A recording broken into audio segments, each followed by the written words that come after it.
So at ACCIONA, we believe the biggest barrier to adoption of these materials is performance uncertainty.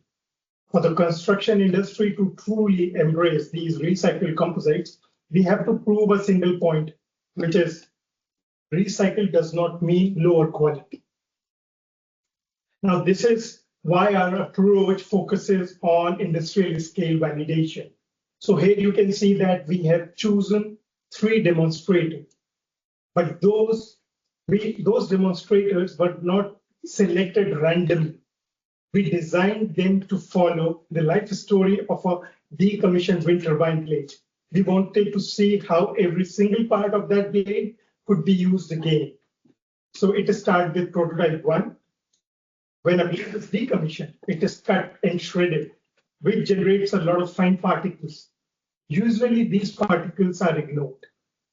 But we are taking these fine particles or milled particles and using them to create pultruded profiles.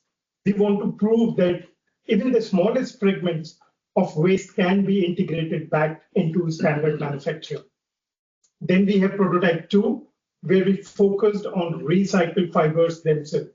So here we are working with partners who are transforming these recycled fibers into non-woven mats, and then we are integrating these mats into infusion and protrusion laminate. Now, this isn't just a basic material. It's a high-performance multi-layer laminate that is going to substitute virgin chopped strand mat, which are currently being used. And finally, we bring it all together in one prototype, which is the prototype 3, the deck formwork system. Now, this is our most ambitious demo because it combines everything. It uses the profiles from demonstrator 1 and integrates them with compression molded panels from G's Recycling, and which are made using shredded blades.